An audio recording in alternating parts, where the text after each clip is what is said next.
ആരുമില്ല.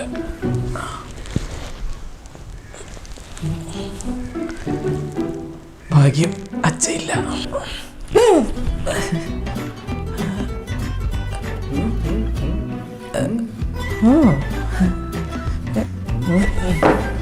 എവിടെ പോയിരുന്നു വെളുപ്പാൻ കാലത്ത്? ഇപ്പൊ ഇന്നലെ വീട്ടിൽ വരാത്തത് അറിഞ്ഞിട്ടില്ല. ഇത് പിടിച്ചങ്ങ് മെയിൻറ്റെയിൻ ചെയ്യാം. രാവിലെ ഞാൻ ഒരു ക്ഷേത്രത്തിൽ പോയിരുന്നു. കുളിക്കാതെ? കുളിച്ചില്ലെന്ന് ആരോ പറഞ്ഞു. ഞാൻ കുളിച്ച് കണ്ടില്ലേ? എന്താ നിനക്കെന്താ ഒരു പുതിയ മണം? ഈ പെർഫ്യൂം നിനക്കില്ലല്ലോ. അത് ക്ഷേത്രത്തിലെ പനിനീർ ദേഹത്ത് വീണതായിരിക്കും. ഭാഗ്യം കള്ളിന്റെ സ്മെല്ല് കിട്ടിയില്ല. ഇല്ലായിരുന്നെങ്കിൽ പാർട്ടിക്ക് പോയതും രാത്രി ഇല്ലാത്തോ ഇല്ല അറിഞ്ഞേനെ. അത് രാഹുലിന്റെ വീട്ടിൽ കിടന്ന്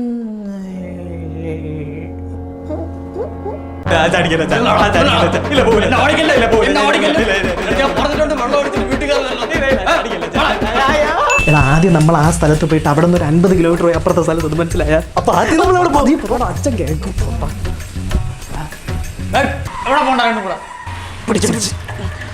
എന്താ പറയാ, നീ ഒന്നും പറയണ്ട, ഞാൻ പറഞ്ഞില്ല ശരിയാക്കി പോളാം. കൂടെ പിടിച്ചോണേ. അച്ഛാ ഇന്ന് അബിയുടെ വീട്ടിൽ നമ്മളൊരു കമ്പൈൻ സ്റ്റഡി വെച്ചിട്ടുണ്ട്. അതെ. നീ പോയി ആ മോട്ടറിന്റെ സ്വിച്ച് ഓഫ് ചെയ്തിട്ടോ. വാടാ പോയിട്ട് വരാം. അതെന്താ പറഞ്ഞത്? അവൻ നിന്റെ കൈ കൊണ്ട് സ്വിച്ചിൽ വെച്ച് തരൂ. നീ ഒറ്റയ്ക്ക് പോയാൽ മതി. ട്രിപ്പ് പോണ കാര്യം വല്ലത് ഇവന്റെ വായിന്ന് വീഴുവോ? മണ്ടനായോണ്ട് പറയാനും പറ്റൂല. എന്തെങ്കിലും എന്താണെന്ന് ആലോചിക്കുന്നത്? നമുക്കൊന്ന് സംസാരിക്കണം. കമ്പത്ത് നീ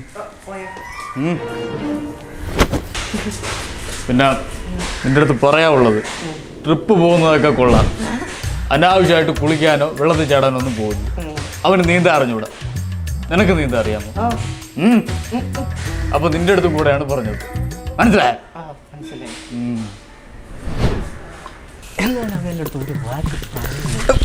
പെട്ടെന്ന് പോവാം വണ്ടി കയറി.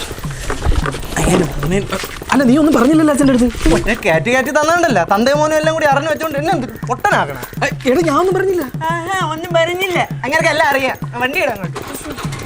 നമ്മൾ പോണ മുഹൂർത്തം വരെ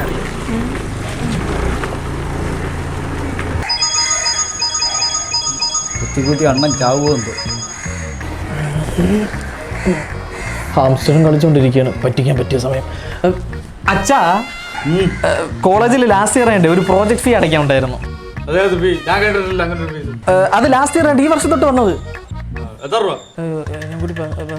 എല്ലാം കൂടെ ഒരു 15,000 രൂപ. 20,000 ആയിരുന്നു. ഞാൻ പറഞ്ഞ് 15 ആക്കി.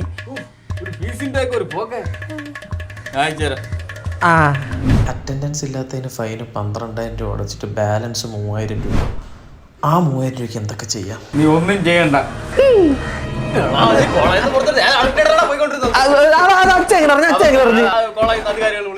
എന്തായാലും വിളിച്ചു പറഞ്ഞില്ല. പൈസ എനിക്ക് തന്നൂടെ?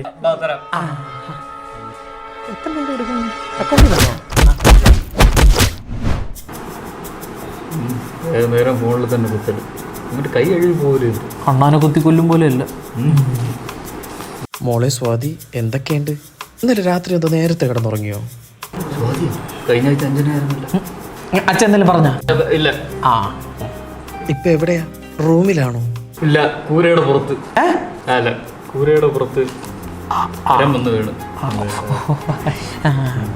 എന്താ ഇട്ടിരിക്കുന്നത്? ഞാൻ കൈലി ബനിയനും. എന്തോന്ന്? അല്ല, കൈലി ബനിയനും നനച്ചിട്ടിരിക്കണം. ഉണങ്ങാൻ എടുക്കണം. ഇങ്ങനെ ഡ്രസ്സൊക്കെ ഇട്ടാണോ റൂമിലിരിക്കുന്നേ?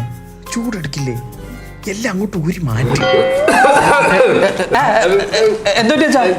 ശരിയാവൂല. ഇവിടെ ഞാൻ പിഴച്ചു പോകും.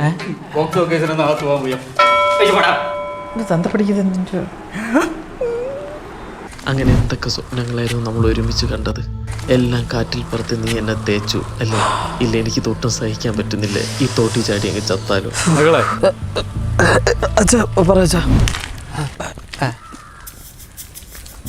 ജീവിതത്തിൽ ഒരുപാട് പേര് വന്നിട്ട് പോകും. ചിലർ നമ്മളെ ഒത്തിരി സന്തോഷിപ്പിക്കും. ഏതോ ഫോർവേഡ് മെസ്സേജ് ഇറങ്ങിയേക്കാണ് തന്തപ്പടി. മൊത്തം കേളു നീ കരഞ്ഞ് മെഴുകും. ഇനി അവരാണ് അങ്ങോട്ട് നമ്മുടെ ജീവിതം എന്നൊക്കെ തോന്നിപ്പോകും. പക്ഷേ ഒരു കോപ്പ് നടക്കില്ല. എങ്ങനെയുണ്ട്? ഫസ്റ്റ് കഴിഞ്ഞ അല്ല മക്കളെ, നിന്റെ അവസ്ഥ ഇപ്പോൾ എനിക്ക് മനസ്സിലാവും. നിനക്കിപ്പോൾ വേണ്ടത് മറ്റൊരു കാര്യത്തിലേക്കുള്ളൊരു ഫോക്കസിങ് ആണ്. എന്ന് കരുതി വാരണായിരത്തിൽ സൂര്യ കളിക്കാൻ നിൽക്കില്ലേ, നിന്നെ കൊണ്ട് കൂട്ടിയെ കൂടൂടാ. ഡിസ്കറേജ് കമ്പി തന്ത. അല്ല അച്ഛൻ എങ്ങനെ എൻ്റെ അവസ്ഥ മനസ്സിലായി?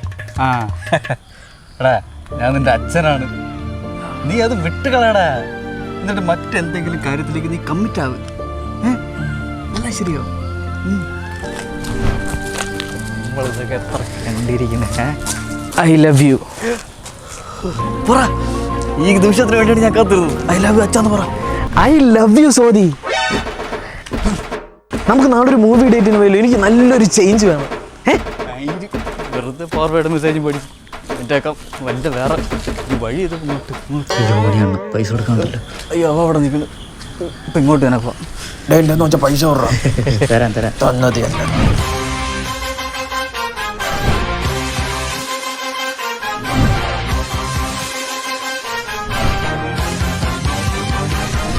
ഇന്ന് പറ്റൂലേ? ഇന്ന് പറ്റില്ലെങ്കിൽ നാളെ ആയാലും മതി. എനിക്ക് സിനിമയ്ക്ക് തന്നെ പോകണമെന്നില്ല. ഏതെങ്കിലും ഡേറ്റ് മതി, ഓയോ ഡേറ്റ് ഏതെങ്കിലും. പറ്റൂലേ? ആ